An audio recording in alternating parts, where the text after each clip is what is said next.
महिमा कहीं न जान, जो कुछ कहूँ तुम्हारी कृपा, मोहन ससुर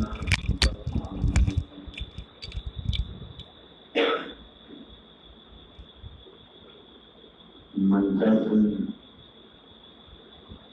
चरण स्वामी श्री राम मूर्ति जी महाराज,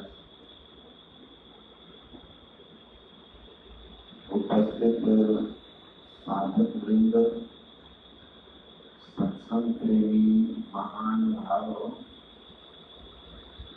धर्मानुरागिनी माताओं एवं धर्मशीला भक्त,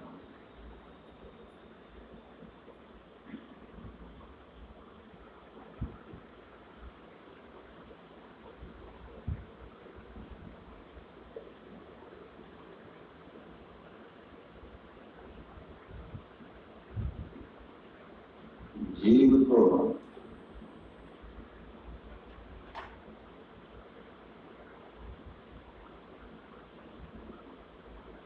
जीव के संबंध में हम लोग सुन रहे थे।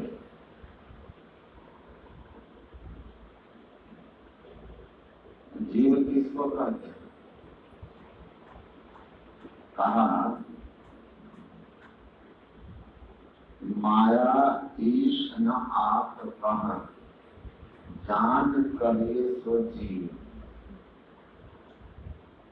माया ईश न आप कह, जान कहिए सो जीव। जो माया को नहीं जानता,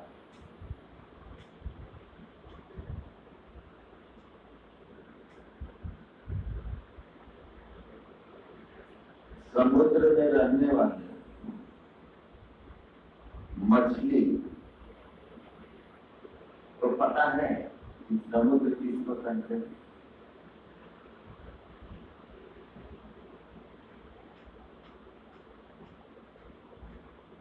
मनुष्य को पता है कि हम मनुष्य हैं, लेकिन हाथी को पता है कि हम हाथी हैं।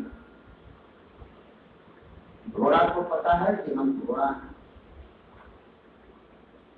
मनुष्य इतना तो जानता है कि हम मनुष्य हैं। हाथी भी जानता कि हम हाथी हैं। कुत्ते को भी पता है कि हम कुत्ता हैं। ये सब नाम आदमी ने रखा है उन लोगों को। मनुष्य को पता है कि हम मनुष्य। समुद्र के जल में रहने वाले मछलियों को यह पता नहीं है कि समुद्र क्या है। जिस जल में है वही समुद्र है। वो अज्ञानी है। वैसे जीव जो है वो अज्ञानी है। वो माया के बीच ही है, लेकिन माया को पहचानता नहीं है। न माया को पहचानता है। माया परिवर्तनशील, नाशवान, अनस्थिर पदार्थ होता है। गुरु महाराज कहते थे कि संपूर्ण संसार में माया व्याप्ता है। व्याप्ति रहो संसार मह, माया कटक प्रचंड। संपूर्ण संसार में माया फैला हुआ है। और यही तक नहीं, संसार कहाँ तक है? जब आप योग वासिष्ठ पढ़ेंगे महारामायण, उसमें है भगवान श्री राम को उनके गुरु वशिष्ठ जी समझाते हुए कहते हैं कि जहां तक संसार है, स्थूल सूक्ष्म भेद से दो तरह का संसार है। एक स्थूल जगत जहां आप इस स्थूल शरीर में हैं, यह एक संसार है। दूसरा सूक्ष्म जगत है, जहां सारे लोग की बात स्वामी जी से सुन रहे थे कि सारे लोग जहां हैं। सूक्ष्म जगत, पितर लोक, स्वर्ग लोक, प्रजापति का लोक, वैकुंठ लोक, ब्रह्मलोक जो भी लोग हैं वे सारे संसार में ही हैं, सारे संसार में हैं। बस भेद इतना है कि यहाँ पर जो जीव है उसके ऊपर जड़ का 4 आवरण है, 4 वक्त समझ लीजिए। स्थूल शरीर है जो आप इस आंख से अनुभव करते हैं, देखते हैं, एक ये, इसके अंदर में सूक्ष्म शरीर है, वो प्रकाश रूप होता है, उसको आप नहीं जानते। कारण और महाकारण दोनों शब्द जड़ शब्द शरीर रूप हैं, उसको भी आप नहीं जानते क्योंकि आप जीव दशा में हैं। स्थूल को तो देख रहे हैं, सूक्ष्म को आप नहीं देख रहे, कारण महाकारण जगत को भी आप नहीं देख रहे। तो वो कहते हैं कि जो स्वर्ग सूक्ष्म लोक में है उसके ऊपर 3 ही आवरण है, सूक्ष्म का, कारण का और महाकारण का।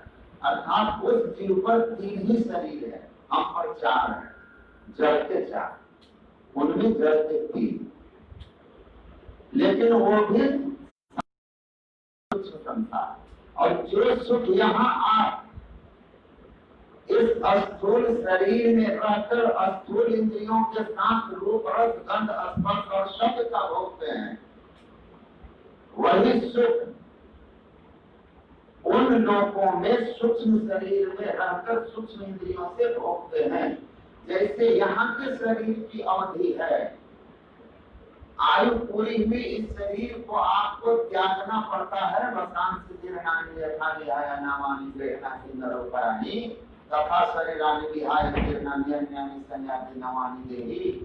एक पुराने वस्त्र की तरह जो है इस शरीर का त्याग करते हैं।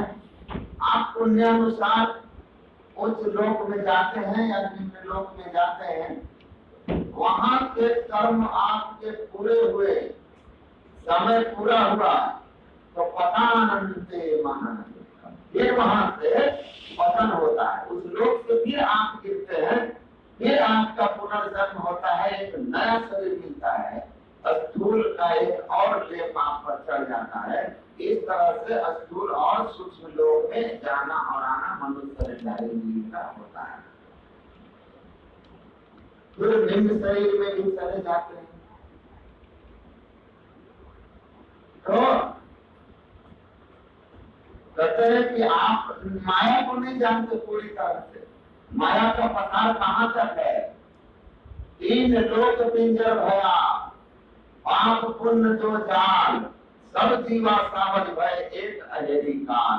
तथा काल ऐसा शिकारी है जो यही केवल शिकार नहीं करता, जो हम लोग स्थूल शरीर में मनुष्य, गाय, बैल, भैंस, बकरी, कुत्ता, बिल्ली, मक्खर, मच्छर सब है, वो सूक्ष्म शरीर में रहने वालों का भी, स्वर्ग में रहने वालों का भी काल शिकार करता है, उनको भी नहीं छोड़ता। वो भी संसार में है, वो भी माया में है। तो माया का विस्तार बहुत है, अनेक रूप है, बस आप एक रूप को अभी जानते हैं। देख माया का रूप तीव्र आगे फिरे, आंख बंद करते हैं तो अंधकार देखते हैं, पर प्रकाश भी माया है और शब्द भी माया है। वहां तक आप नहीं देख पाए, आज तक उसको नहीं जान पाए, तो न माया को ठीक ठीक जानता है और ना ही ईश्वर को जानता है। वो तो बड़ी ऊंची बात है। जब माया ही नहीं जानते तो माया के परे परमात्मा को कैसे जानेंगे। तो जो न माया को पहचानता है, जो न ईश्वर को पहचानता है, और सबसे बड़ी बात न अपने आप को पहचानता है, अपने को नहीं पहचानता है।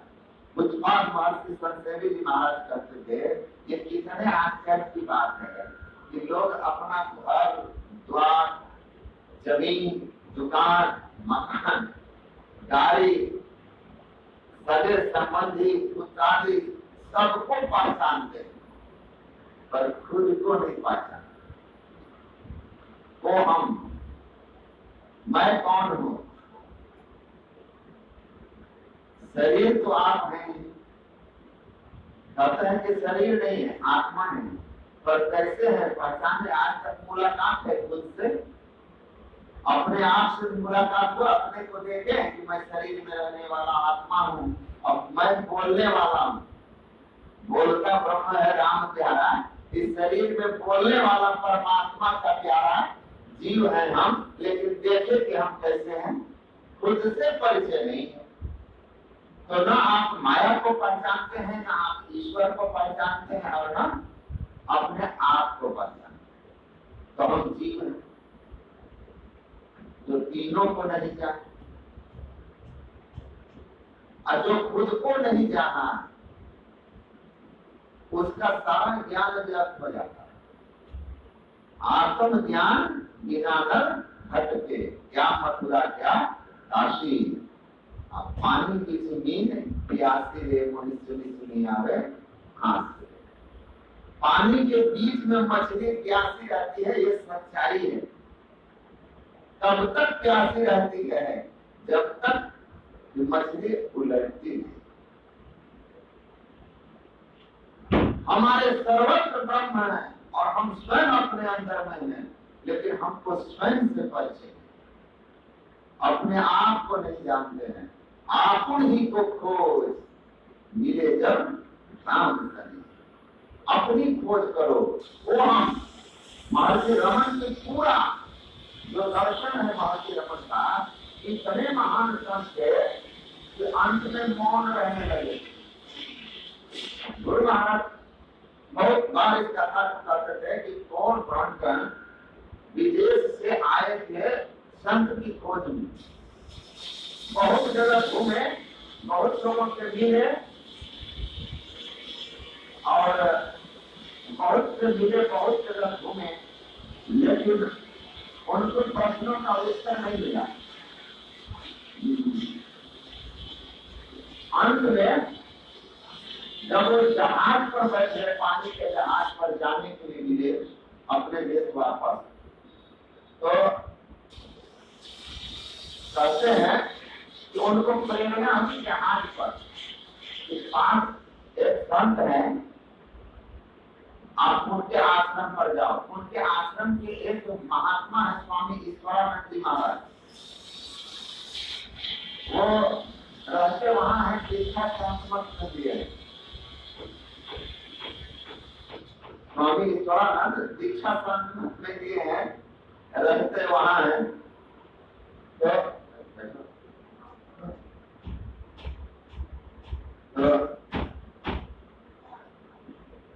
वो जो महर्षि रमन थे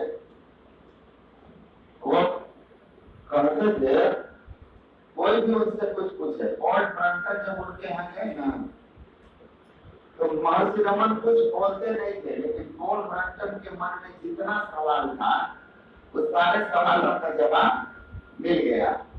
राजस्थान का एक आदमी फोन किया था 4-5 दिन पहले, तो फोन किया तो वो मेरा नंबर दिया होगा, राजस्थान जैसलमेर से बोल रहे थे। तो मैं तो बोलता नहीं था, उस समय कौन था, तो फोन रिसीव किया और इसको कहा कि बात करो कौन है। तो बोला कौन सिंह नाम बताया, लग रहा था कि पढ़ा लिखा आदमी है।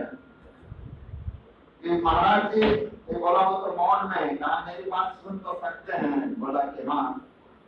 कहा कि मैं सवाल पूछूंगा नहीं, सवाल मेरे मन में है, इसका जवाब मिल जाएगा, ऐसा कोई व्यवस्था आप कर सकते हैं? तो ये बोला कि महाराज जी तो अभी मौन में है, तो आप भी शांत भाव में रहिए, मिल जाएगा तो ठीक है, नहीं मिला तो ठीक है, मिल जाएगा तो जान जाओगे ना। आपका सवाल हमने सुन लिया। तो महर्षि रमन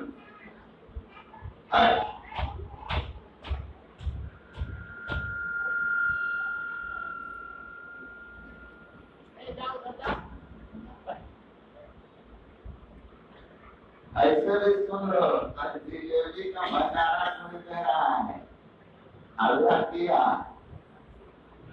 हम नोटिस रखते हैं कौन आया कौन नहीं आया, कौन हल्ला किया। तो मौन में ही सवालों का जवाब दे देते। उनका पूरा दर्शन इसी बात पर है कि कौन मैं कौन हूं। उनसे कोई भी पूछता था बस वो यही कहते थे खुद को जान लो। महावीर स्वामी ने भी बस यही कहा आत्मानंदिति। भगवान महावीर कहते थे आत्मानंदिति, अपने आत्मा को पहचानो, अपने आप को पहचानो। वो लिखते थे महर्षि रमन का पहला ही सूत्रवाद है, Who am I? मैं कौन हूं? Who am I? मैं कौन हूं? इस एक सवाल के साथ ही जितने भी दुनिया में आध्यात्मिक ग्रंथ बने हैं, all the spiritual quest begins from this question, Who am I? जितने भी आध्यात्मिक शंका संदेह और प्रश्न है और खोज है अध्यात्म की, वो इसी बात से प्रारंभ होता है कि मैं कौन हूं, मेरा होना तो रहना, वो मैं कहां से, वो आया मैं कहां से, किस जाना क्या था, वो मम जननी को पिता, मैं कौन हूं, कहां से आया हूं। तो यही तो मुख्य प्रश्न है। इसी से तो धर्म अध्यात्म सब शुरू होता है। अगर ये आत्मा नहीं हो तो वो लिखते हैं कि दुनिया में किसी धर्म की जरूरत भी नहीं होती। अगर आत्मा नहीं होता, शरीर के बाद अगर जीवन नहीं होता, शरीर के साथ ही कथा समाप्त हो जाती जीवन की, तो फिर किसी धर्म की, किसी सत्संग की, किसी गुरु की, किसी साधना की, किसी ग्रंथ की दुनिया में कोई जरूरत ही नहीं होती। धर्म तो इसलिए बने कि शरीर के साथ कहानी खत्म नहीं होगी। जगदी बाबा के उनकी मंडी में है कि शरीर खत्म हुआ तो तुम खत्म नहीं हुए, रंगवा लग तो रे भाई, जलने के बेड़िया रंगवा लग तो, कहे कि शरीर छोड़ के तुम निकलोगे तो शरीर के बाद भी जीवन है। आत्मा को कर्मानुसार सदगति दुर्गति में जाना पड़ता है, इसीलिए धर्म की जरूरत पड़ती, इसीलिए धर्म बना, वरना धर्म की क्या जरूरत थी। तब तो जीव जीवत भोजन सही था। कमजोर आदमी को मार करके मजबूत आदमी अपना काम चला लेता। या जीवित सुखम जीवित रीनम कृत्वा धृतम जीवित भस्मीभूत शरीर से पुनरात्मन तो भावे।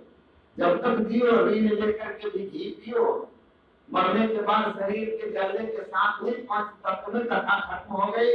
उसके बाद कोई आत्मा, कोई स्वर्ग नरक, कोई पुनर्जन्म कहीं कुछ नहीं है। तो फिर धर्म की भी जरूरत नहीं कि फिर झूठ चोरी जैसा हिंसा में विचार करना चाहिए और सत्संग और ध्यान करना चाहिए की कोई जरूरत नहीं थी। तो धर्म इसलिए बना कि शरीर के नाशवान शरीर में एक अविनाशी आत्मा रहती है। शरीर को वस्त्र की तरफ त्यागती है, पुनर्जन्म होता है। और ये पुनर्जन्म क्या है, ये पूरा का पूरा आपके निर्भर करता है कर्म पर, सत्कर्म और कर्म पर। इसीलिए धर्म की स्थापना हुई, इसीलिए धर्म बना, वरना धर्म की जरूरत है। तो मैं कौन हूं, अपनी खोज से ही धर्म की शुरुआत हो जाती है, अध्यात्म की शुरुआत हो जाती है।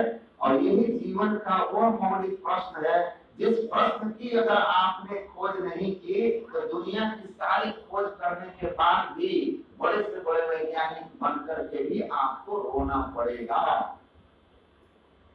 रोना पड़ेगा कि अब कहां जाएंगे।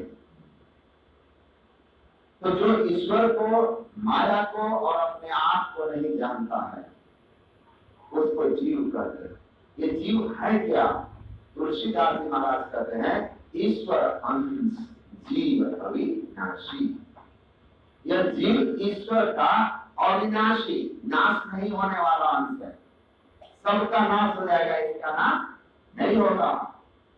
ईश्वर अंश जीव अविनाशी, ईश्वर का अंश है, जीव और अविनाशी है। भगवान कृष्ण कहते हैं ममेवांशे जीव लोके जीव भूत सनातन, मेरा ही सनातन सदा शाश्वत स्थिर, मेरा ही सनातन अंश जब संसार और में आता है, शरीर इंद्रियों में फंसता है, तो जीव कहलाता है। मेरा ही अंश जीव कहलाता है। ममेवान से जीव लोके जीव भूत सनातन। गुरु महाराज क्या कहते हैं? जीवात्मा परमात्मा का अभिन्न अंश है, जीवात्मा प्रभु का अंश है, परमात्मा का अंश है। तो हम परमात्मा के अंश हैं, लेकिन अंतर क्या हो गया है? हम माया बद्ध हो गए। ना हम माया को पहचान रहे हैं, जिससे बांधे हैं उसको भी नहीं पहचान रहे, और ना अपने को पहचान रहे हैं, ना अपने उस अंश को पहचान रहे हैं जिससे हम अंश, जिसके हम सनातन अंश हैं।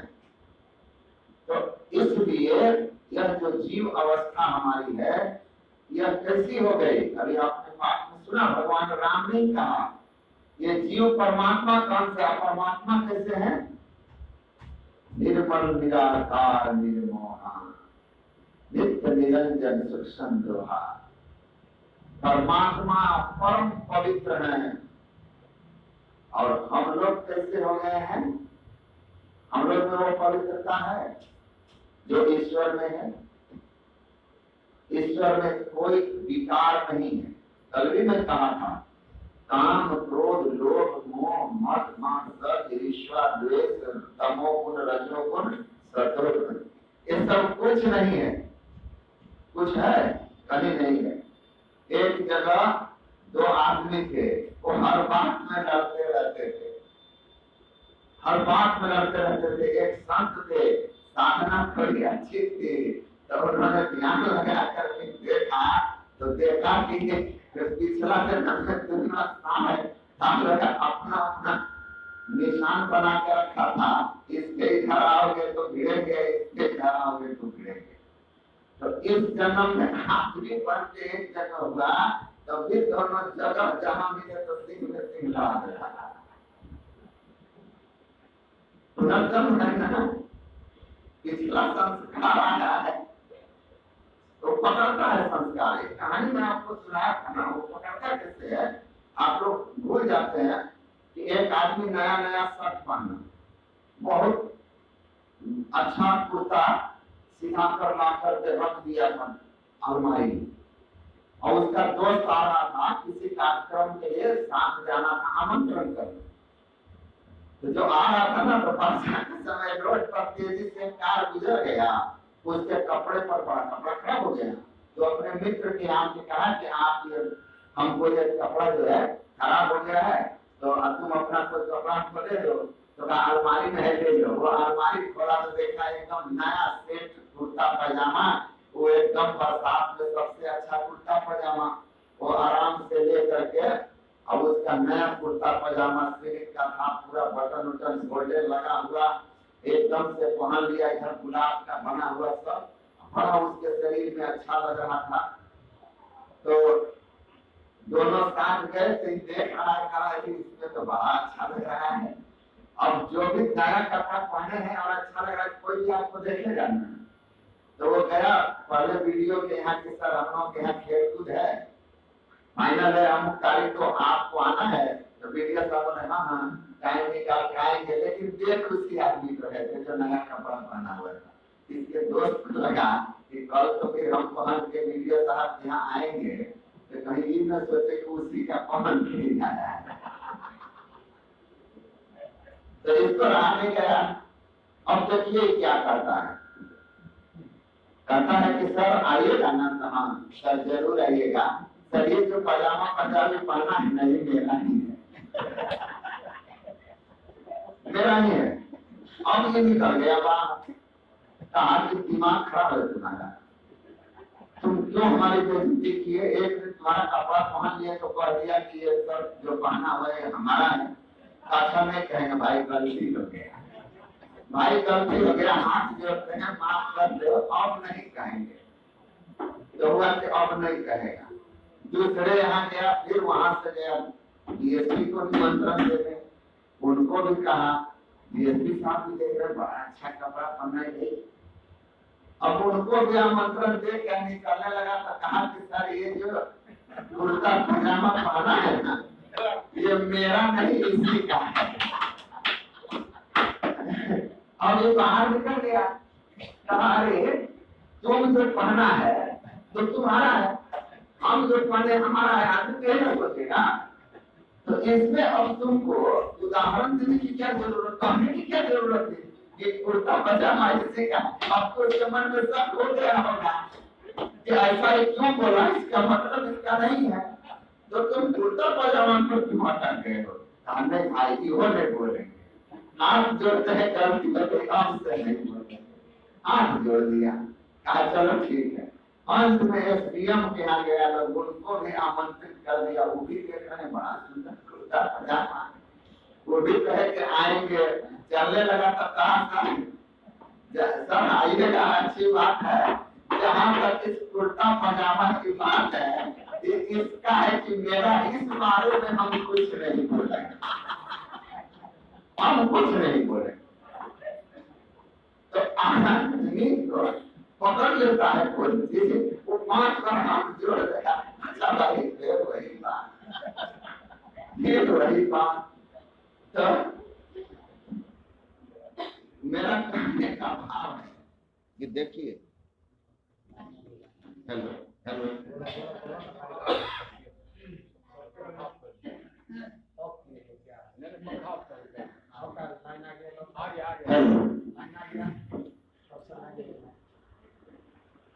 तो मेरा कहने का भाव था कि ये जो संस्कार पकड़ लेता है जीव को, ऐसे पकड़ लेता है, और न चाहते भी आपसे वही सब करवाएगा जो नहीं करना चाहिए। तो कहते हैं कि जो परम पिता परमात्मा परम पवित्र है, उसका यह अंश जीव यह भी पवित्र है। तो अपवित्रता इसमें कैसे आ गई, विकार कैसे आ गया, विचार दूषित कैसे हो गए? मनुष्य शरीर में होकर के मनुष्य के तरह होना चाहिए, तो फिर हमारे लक्षण में कुछ गड़बड़ क्यों हो गए? और जो अन्य जोनी में है उनका तो है ही। तो अभी भगवान राम क्या बोले कि मेरा अंश तो जीव है, लेकिन उसमें क्या आ जाता है, विकार आ जाता है। किस तरह? उदाहरण देके कहते हैं, भूमि परत भान धावर पानी, अजीमी जीवन माया निकानी। वर्षा का जल एकदम पवित्र होता है, आप ऊपर रोक लीजिए एकदम शुद्ध होता है, लेकिन जैसे जमीन पर गिरता है मिट्टी खरपतवार उसमें गिर गया, अपवित्र हो गया, उसमें गंदगी आ गई। तो उसी तरह परमात्मा का संग है तो परम पवित्र है, लेकिन जैसे ही परमात्मा की मौज हुई, अब तो उत्तर परिवर्तन माही पीवनी शब्द में निशब्दम परमम पदम, उस परमात्मा में मौज हुई और जीव नीचे की ओर उतर गया। कहाँ से दिवाई, कहाँ समाई रहो, कहाँ पकड़े मुकाम, कहाँ निपटाई रहो। तो कवि का कहता है, निर्गुण से जीव आई निर्गुण जमाई हो, काया कर सही मुकाम और माया युक्त आई हो। तो आप आ गए कहाँ से? परमात्मा के निशब्द धाम से, निर्गुण धाम से, परम धाम से। आप कहाँ आ गए? गुणातीत धाम से आप आ गए इस गुण में, प्रकृति में, शरीर में, संसार में। और यहाँ जैसे गुणों का संग हुआ, गुण का संग हुआ तो गुण का रंग लगा। तो जो आपका गुण था, जो आपका स्वाभाविक गुण था, ईश्वरीय गुण, उस गुण से जीवित होकर के आप प्रकृति के गुण में आ गए। प्रकृति के गुण में जैसे आए तो 3 गुण की प्रकृति है, रजोगुण, तमोगुण, सतोगुण। आप 3 गुण के संग हो गए, आप में तीनों गुण के लक्षण है। निद्रा, आलस, मूर्खता, काम, क्रोध, लोभ, सुख दुख, भोक्ता करता, सबका भाव आपके अंदर आ गया, सब कुछ हो गया। तो इस संसार में आके फंस गए। पवित्र क्या पवित्र होगा? तो आप उस पानी पवित्र जल को, वर्षा का जल अपवित्र हो गया, अब इसको पवित्र करना है। इसकी पवित्रता के लिए प्रयास करना होगा, ऐसे तो पवित्र होगा नहीं। तो कैसे क्या करें? परमात्मा अचल है, अटोल है, अनंत है, तो आपको भी अपने निज स्वरूप को प्राप्त करना होगा। तो समुद्र का जल है, वाष्प बन के ऊपर गया, बादल हवाओं के साथ हिमालय की ओर जाता है, वहां टकराता है, मानसून में वर्षा होती है, वहां से नदी नाला होते हुए कहाँ पहुंचता है? समुद्र। जब तक वो समुद्र नहीं पहुंच जाए, जो समुद्र से ही उठा था सूर्यताप में वाष्प बनकर, वह जल गतिशील रहता है, स्थिर नहीं रहता नदी में। जब तक है चलते हैं, गंगा का धारा जा रही है, कब जाके शांत होगा? जो अंश था, जिसका वो अंश था, उसी में मिल जाए। भगवान राम कहते हैं, सरिता जल जल निधि मह जाई, ओहि अचल जिनि जीव हरि पाई। नदी का जल फिर जल निधि समुद्र में जाकर मिलेगा, तब जाकर जो शांत हो जाता है, उसकी चंचलता खत्म हो जाती है। मिट्टी का ढेला आप आकाश की ओर फेंक दीजिए, वो जब तक धरती पर नहीं आएगा उसमें गति है। मिट्टी का अंश है, धरती का अंश ढेला धरती पर वापस आके शांत हो जाएगा। आपके जीवन में अशांति दुख आप तब तक लगा रहेगा जब तक कि फिर आप यहाँ वापस परमात्मा के सामने नहीं पहुंच जाते। तो आपको उसी परमात्मा के धाम में जाना होगा, और परमात्मा के धाम में जाने के लिए आपको उसी के तरह बनना होगा। पत्थर को पानी में मिलाइएगा तो मिलेगा, पत्थर और पानी का घोल नहीं होगा। पत्थर अलग, पानी अलग। तरल ही तरल में मिलता है, तरल तरल में मिलेगा। गुरु महाराज कहते हैं कि परमात्मा से मिलने के लिए आपको परमात्मा की तरफ पवित्र होना होगा। वो पवित्रता आपको लानी होगी, अब तब परमात्मा में अपनी शरीर माया के आवरण से मुक्त होकर के अब आपका जीवन में शांति और स्थिरता आ जाएगी, निश्चलता आ जाएगी, शांत हो जाएंगे, सारे दुख से मुक्त हो जाएंगे। आप सब विकार अनंत अकामा अचल अपनी जन सूची सुख धामा।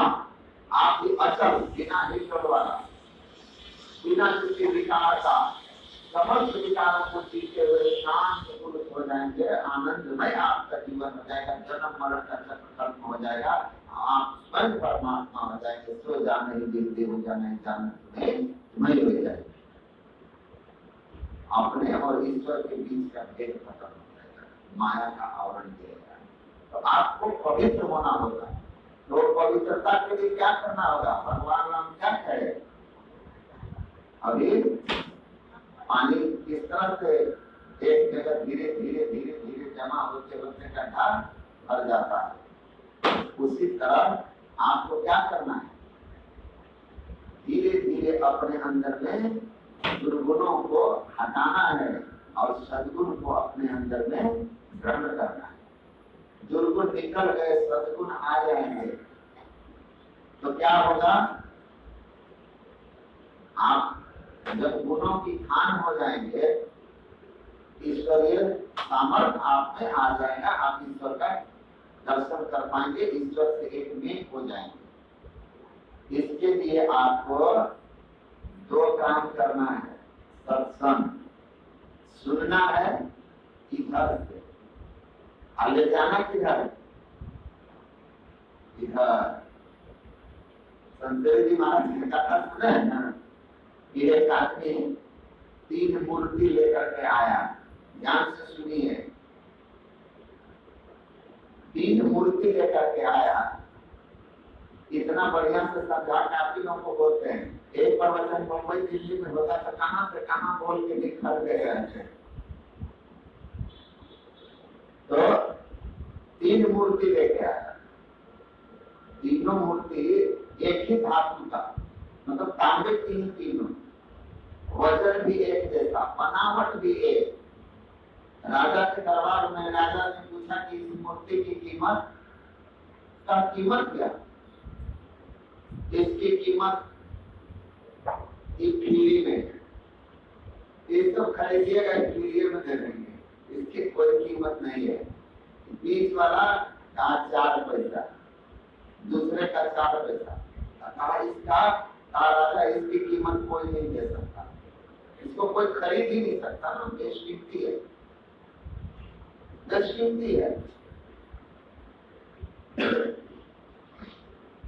सिकंदर गए थे ना खरीदने गांधीयान महर्षि को, हम आपको बना देंगे अपने विश्व को जीते हुए। बादशाह ने कहा चलिए मेरे यहाँ, हम आपको बना देंगे धर्म गुरु अपने संपूर्ण साम्राज्य का। वो हंसते हुए बोले तुम हमको क्या बनाएगा, तुम हमको क्या बनाएगा, तुम जो भी देगा उससे बहुत ऊंचे पद पर मैं आसीन हो चुका हूँ, जहाँ से कोई मुझे पद नहीं कर सकता है। मैं तो ब्रह्म पद को प्राप्त किया हुआ, परम पद को प्राप्त किया हुआ हूँ, तुम जो भी लोग छूटने वाला पद होगा तो मुझे क्या दोगे। उनको उन्होंने ठुकरा दिया, तो कहा ये बेशकीमती है, इसको कोई खरीद ही नहीं सकता, कोई नहीं खरीद सकता।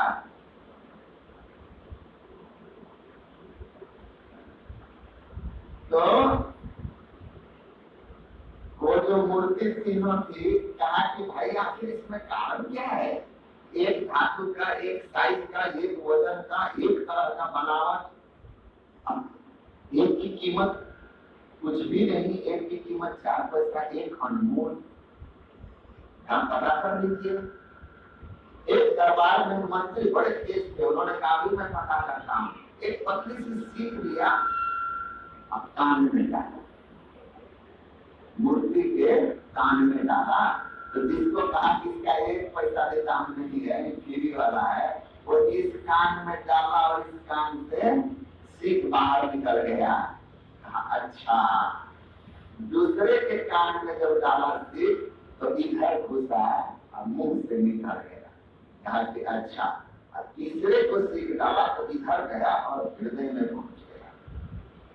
तो कहा कि हम समझ गए। कहा क्या है, कहा ये 3 लोगों का प्रतिनिधि, जैसे गांधी जी के 3 बंधक थे ना, आंख कान मुंह बंद किए हुए, कि बुरा मत देखो, बुरा मत सुनो, बुरा मत बोलो, बोलिए, पानी पर नियंत्रण रखिए, ऐसी वाणी बोलिए मन का आवाज होए, औरों को शीतल करे आप हम शीतल होए, न कि ऐसी वाणी बोलिए जम के झगड़ा हो। अगर ऐसी वाणी बोलते हैं कि जम की झगड़ा होए तो ख्याल रखिएगा कि पर उससे मत बोलिए जो आपसे झगड़ा हो। तो बोलना भी बहुत अच्छी कला है, मधुर बोलिए, मधुर वचन है औषधि, कटुक वचन है कि श्रवण द्वार है संचरे खाले सकल शरीर, मीठा बोलिए। तो कहा कि इधर से सुना इधर से निकाल दिया, ऐसा आदमी इधर से सुनता इधर से निकाल दिया, यही सुना यही भूल गया, बाहर गया, क्या सब प्रवचन में सुने, बड़ा बढ़िया बढ़िया मामा बात बोले, क्या बोले याद नहीं है, इधर से सुने इधर से निकल गया। जब बढ़िया बात का याद ही नहीं है तो अमल क्या होगा। तो कहा कि ऐसे लोग जो होते हैं इधर से सुना और इधर से निकाल दिया, सत्संग ज्ञान की बात, उनका कोई कीमत नहीं होता, उनमें सुधार ही नहीं होता। उसी को कहा रज्जब की खचरा, सत्संग में सब सुधरे, खचरा सुधरे नहीं, और रज्जब दाना कुटकुटा आंटी सीखेगा। कुटकुटा का दाना या पत्थर का अंश चावल में मिल जाए, उसको हड्डी में डाल के आग लगाते रहिए, उसका पेंटी जो है ना, वो हंडी का पेंटी करके गिर जाएगा, लेकिन पत्थर का कण पकने वाला है। तो इधर से सुन किधर निकालेगा उसका यह।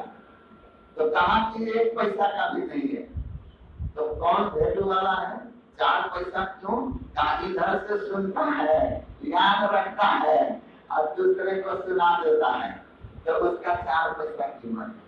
मतलब झाड़ू है, अपने गंदा रहता है, लेकिन लगता है तो बड़ा साफ सफाई कर देता है, झाड़ू का लगता है साफ कर देता है, अपने गंदा। तो कहा कि 4 पैसा इसका कीमत है। ये है 4 पैसा का आदमी जो सुन के याद रख ले और दूसरे को सुना दे कि क्या सुने। और कहा कि जो इधर से सुना और यहाँ उतार लिया, अरे हमारे में ही समझ बोध के कोई रहने का सम कर लीजिए। जो सुना समझा और अपने आचरण को उस ज्ञान के अनुकूल बना लिया, उसको कहते हैं उसकी कीमत कोई नहीं दे सकता, वो अनमोल होता है, अनमोल होता है। तो पहली बात है कि सत्संग में सद्ज्ञान को सुनिए, सुनी समझाइए, सुनिए, ध्यान से सुनिएगा तो समझिएगा। और जब समझ बोध जब हुई, जब समझ हो गया, बोध हो गया, रहने का सम कर लीजिए, अपने व्यवहार को, अपने आचरण को उस ज्ञान के अनुकूल कर लीजिए, तो आप सद्गुण से भरने लगेंगे, आपको सद्गुण आने लगे। आप नियमित सत्संग कीजिए, ध्यान कीजिए और अपने आप को सत्कर्म में लगा के रखिए, सेवा भाव में लगा के रखिए, मीठे वाणी में लगा के रखिए। काम एक ही होगा, लेकिन करने के तरीके से परिणाम में बड़ा फर्क पड़ जाता है। अच्छा करके भी आप खराब हो सकते हैं, करने का ढंग नहीं आएगा। दुकानदार दो थे, दो दुकानदार थे, एक की दुकान खूब चलती थी, एक की नहीं चलती थी, दोनों को बासमती चावल का दुकान। फिर बोला कि एक ही बाजार में दोनों की दुकान है, उसके यहाँ बहुत लोग आते हैं, मेरे यहाँ क्यों नहीं आते। एक आदमी गया उसको देखने के लिए, जरा जांच कीजिए तो उसका क्यों चलता है, मेरा क्यों नहीं चलता है। तो देख करके वो आए, एक बात बताओ, तुम चावल जो लोग आते हैं खरीदने तो तुम क्या करते हो। कहा कि मेरे पास तराजू है, मैं इतना बड़ा 2-2.5 किलो एक बार में निकालने वाला जो डब्बा है वो रखा हूँ, सीधे ऐसे बोरे में लगाता हूँ, निकाल करके तराजू में रख देता हूँ, और फिर धीरे धीरे निकाल करके 1 किलो 1.5 किलो 2 किलो जितना देना है थोड़ा थोड़ा निकालते हैं। फिर नहीं हुआ तो फिर थोड़ा निकालते हैं, फिर नहीं बराबर हुआ तो फिर थोड़ा निकालते हैं, और इस तरह जब 2 किलो हो गया दे देते हैं, 1 किलो हो गया दे देते हैं। कहा कि वो यही तो झंझट है, क्या होगा। कहा कि वो क्या करता है जानते हो, हाँ तुम तो पहले लिफाफा उठा लेते हो और उसमें 2-2.5 किलो डाल देते हो, और कब वजन ज्यादा हो जाता है तब तुम थोड़ा थोड़ा निकालते हो और फिर बोरी में वापस करते हो। और वो क्या करता है कि खाली लिफाफा पहले तराजू पर रख देता है और फिर थोड़ा थोड़ा करके डालता है, और 2 किलो हो जाता है तो दे देता है, 1 किलो हो जाता है तो दे देता है। तो इसमें अंतर क्या है, आदमी का माइंड सेट तुम नहीं जानते हो। तुम जो निकालते हो ना तो सामने वाले को निकाल लगता है, और ये तो निकालते जा रहा है, निकालते जा रहा है, निकालते जा रहा है, ये तो निकालते जा रहा है, निकालते जा रहा है। क्योंकि जितना तुम डाल दिए ना उतना उसको आसक्ति हो गई कि मेरा है। अब उसमें से जो निकाल रहे उसको लगेगा कि हमारा निकाल रहा है। एक आदमी आधा किलो पहले डाला, उसको लगा कि इतने मेरा है, और उसमें फिर 100 ग्राम उसको लग रहा है मेरा बढ़ रहा है।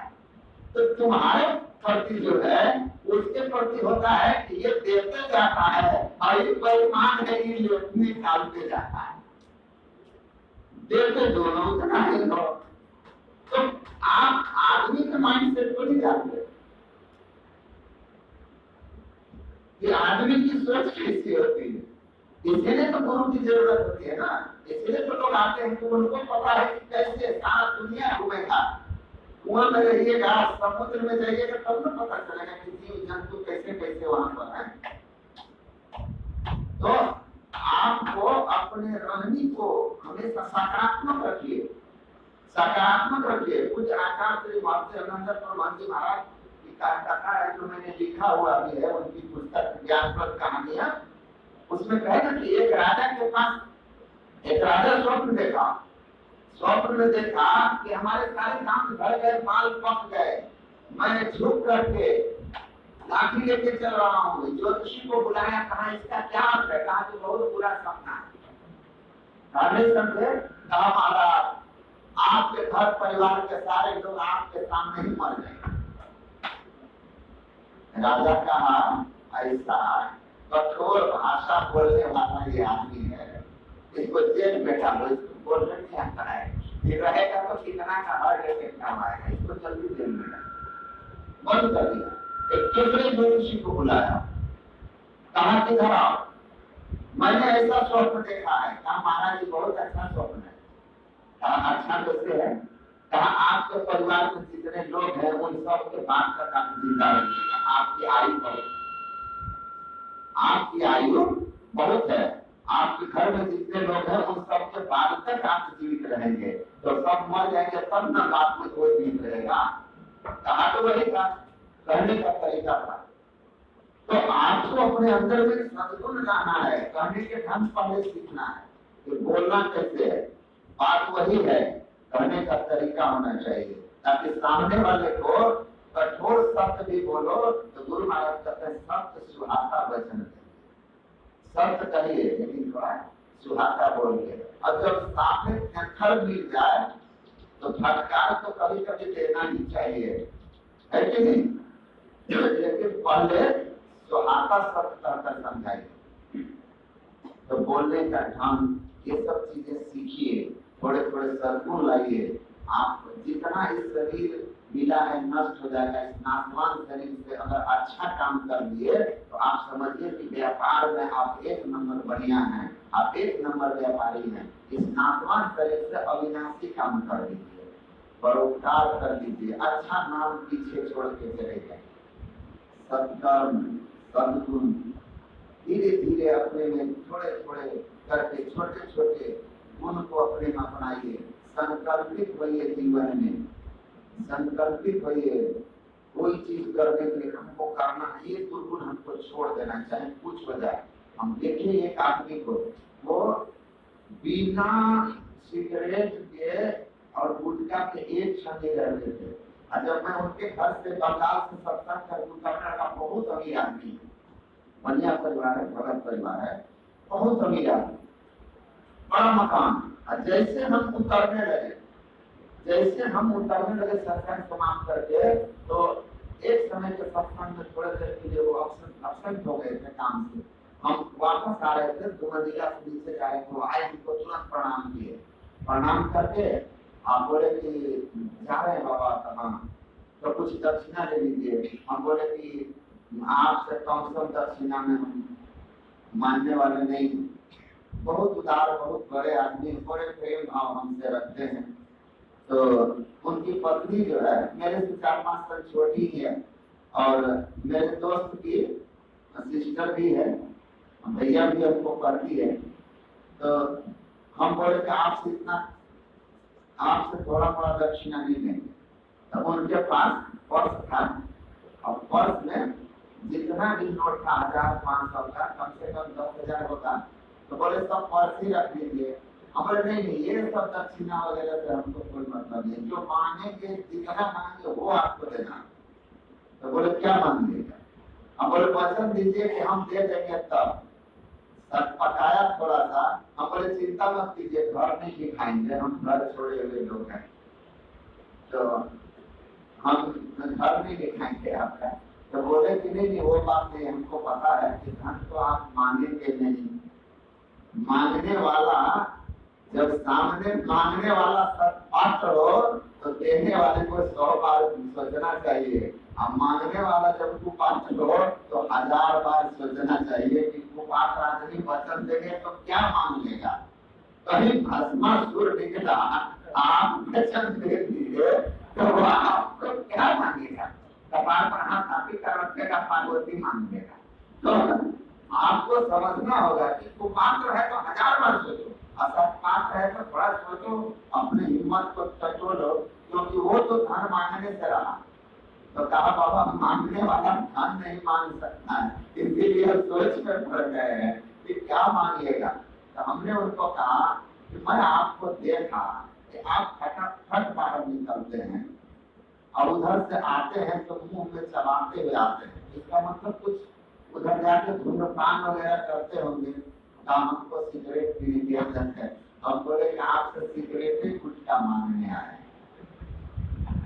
ये भी दक्षिणा में दे दीजिए, आप सिगरेट गुटखा छोड़ दीजिए। तो श्रद्धा जिसको होती है ना, वो उसकी बात अलग है।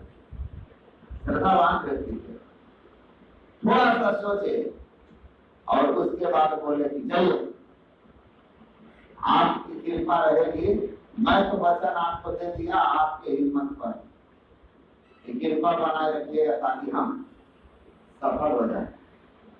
छोड़ दिए। अब देखिए उसका तो पहले सिगरेट गुटखा छूटा, उसके बाद और भी कांड होगा। एक नशा छूटा तो उसके अंदर में साहस हो गया कि मैं छोड़ सकता हूँ।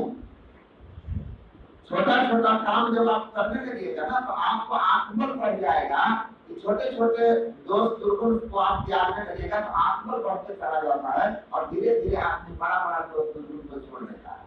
तो धीरे धीरे छोटे छोटे संकल्प लीजिए, छोटी छोटी चीजों का हम ये छोड़ेंगे, ये अच्छा काम आज से करेंगे और सत्संग रोज सुनिएगा तो सद्गुण आपका बढ़ेगा और आप अपने विचार पर दृढ़ होते जाइएगा। तो धीरे धीरे दुर्गुण को छोड़ने के लिए संकल्प लीजिए, सद्गुण कीजिए, रोज सत्संग सुनिए, सात्विकता आएगा। ध्यान कीजिए, ध्यान आपके वृत्ति को पवित्र करेगा, विकार को समन करेगा और धीरे धीरे रजोगुण तमोगुण का प्रभाव घटेगा, सत्वगुण बढ़ने लगेगा। बढ़ते बढ़ते आप इतने सात्विक हो जाएंगे कि गुरु की कृपा से दुआ दुगी कजे दुविधा रजगुण तमगुण त्यागे असत्पुर मार्ग उलट मिली के तब सुवर्ण जागे। आप अंतर्मुखी हो जाने में सफल हो जाइएगा। रजोगुण तमोगुण से ऊपर उठकर के सात्विक भाव में जैसे आइएगा, बंद कर पलकों को होकर मन की छटपट अंतरे। रजोगुण में ही मन की चंचलता रहती है, तमोगुण में मूर्खता और निंद, और ये दोनों गुण छूटकर जैसे सात्विकता आपका कर जाएगी सत्संग ज्ञान और संकल्प से, जैसे दृष्टि को सामने स्थिर कीजिएगा, सीधा दृष्टि स्थिर होगी। गुरु महाराज कहते हैं मन का छटपट जो है चंचलता रजोगुण के प्रभाव में, जब रजोगुण निकलेगा सतोगुण में स्थिरता रहेगी, दृष्टि टिकेगी, अंत प्रकाश हो जाएगा। अंत प्रकाश होते ही महाप्रकाश निकल दियारी शुद्ध भय होते रहे। गुरु कृपा की कीमत नहीं निकल चला सीखते हैं, किसी कीमत पर आपकी उन्नति नहीं होने वाली है, उच्च गति होगी। वहां से शब्द की साधना सुनेंगे और माया के सारे आवरण को पार करते हुए शब्द धारण निष्ठा हुआ अंततः परमात्मा के उसी धाम को आप प्राप्त कीजिएगा जहाँ से आप आए थे। माया के भी सारे रूपों को पहचानिएगा, अपने आप को भी पहचानिएगा कि मैं शरीर चेतन आत्मा और परमात्मा का विनाश, परमात्मा का स्वरूप भी पहचान पाएगा। परमात्मा से मिलकर के सहिता हो या मुक्ति हो पाई, आपकी स्थिति ऐसी हो जाएगी। तो छोटे छोटे दोषों को छोड़ने का संकल्प लीजिए, आप बल बढ़ेगा तो बड़ा दोष बिल्कुल छोड़ पाइएगा। लेकिन इसके लिए सत्पुरुषों का संग जरूरी है, जो आपको दोष बिल्कुल बुरी चीज है जिसके प्रभाव में आकर आप दुर्गति में जाइएगा, मनुष्य शरीर से निकल जाएगा हाथ से। ये सारी बातें आपके मानस पटल पर जैसे जैसे बैठते जाएगा वैसे वैसे आपके व्यवहार में अंतर आने लगेगा। तो सत्संग की छोर को जो नहीं छोड़ते, ध्यान की छोर को जो नहीं छोड़ते हैं, वो धीरे धीरे अपने अंदर में सात्विकता को प्राप्त करते हैं, साधना करते हैं, साधना में सफलता प्राप्त करते हैं और यह जीवन का सार्थक हो जाता है। इसीलिए यह जो साधना है, मानस ज्ञान दृष्टि योग और नाम योग, यही चार साधना आपके मोक्ष का मार्ग है। या भिन्न उपाय नहीं चलाइए, इसके अतिरिक्त कोई और उपाय आपको जन्म मरण से खत्म कर दे, जन्म मरण को खत्म कर देगा। ये जन्म मरण का चक्र, बीच में जोड़ी का चक्र, ये समाप्त करके शाश्वत धाम दिला दे, कोई उपाय नहीं है। इसलिए साधना में सदगुरु के साधना में सत्संग ध्यान में श्रद्धा रखिए, रोज कीजिए तो कल्याण होगा। बोले श्री सद्गुरु महाराज।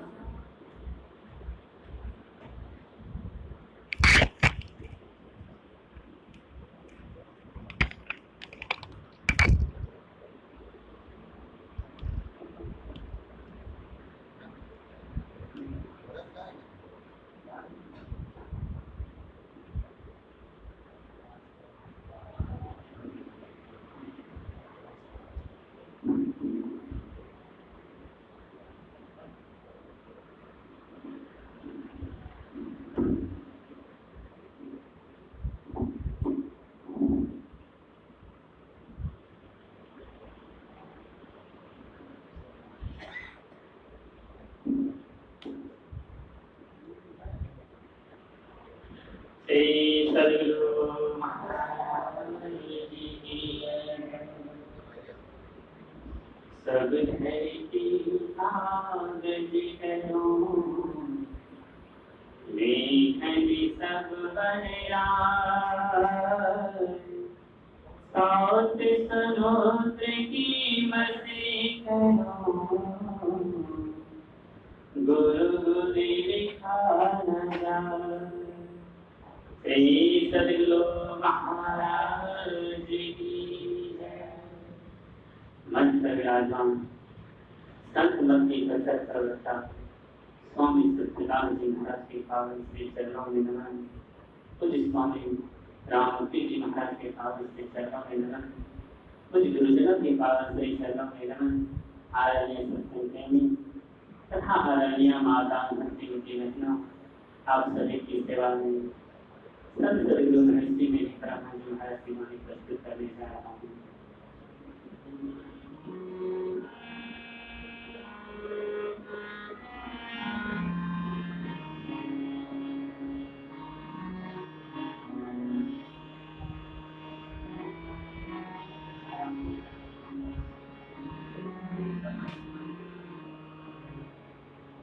जने पटोरे प्यारे जग पर सेवा सुख कैसे माना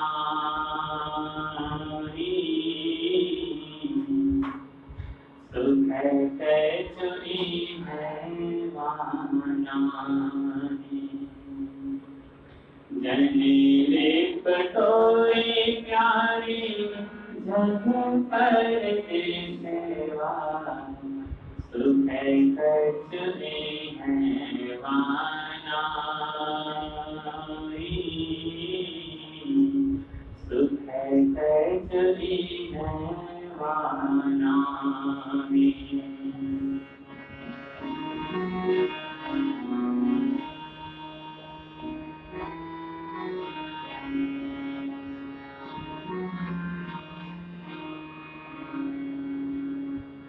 यह पर सेवा काल तुझे सेवा यह पर सेवा काल तुझे सेवा जो दुख पाई तुझी कर प्यारे हो आपन दे सके तुझी कर प्यारे हो आपन दे सके जहवा करे से सुनाई जहवा करे से सुनाई जने पटोरे प्यारे जग पर सेवा जने पटोरे प्यारे जग पर सेवा सुख कैसे है माना सुख कैसे है माना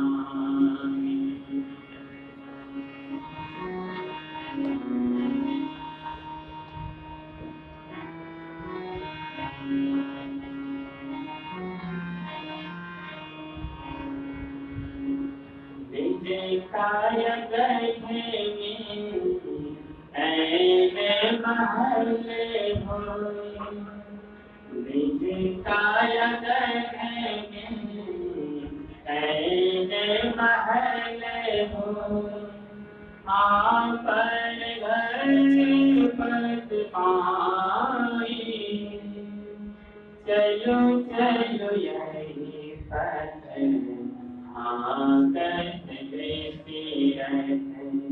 चलो चलो यही पथ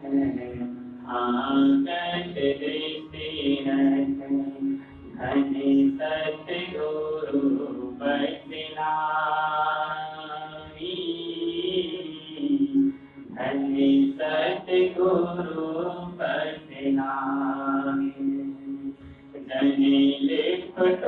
टोरे प्यारे जग पर की सेवा जन रे पटोरे प्यारे जग पर की सेवा सुख कछुई है माना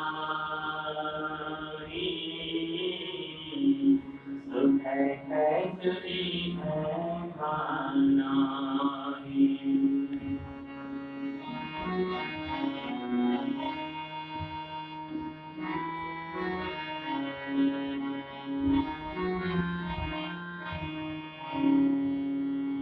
जो नहीं समझूं सतगुरु पद जो नहीं समझूं सतगुरु पद पर गत सतगुरु आई बाबा देवी साहब पर गत सतगुरु बाबा देवी साहब पर गत सतगुरु मेरी शपथ बन जाई मेरी शपथ बन जाई जन पटोरे प्यारे जग पर के सेवा जन पटोरे प्यारे जग पर के सेवा सुख कछुई है माना सुख कछुई है माना सुख कछुई है माना सुख कछुई है माना श्री सद्गुरु महाराज जी आरती संग सद्गुरु के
जय गुरु महाराज।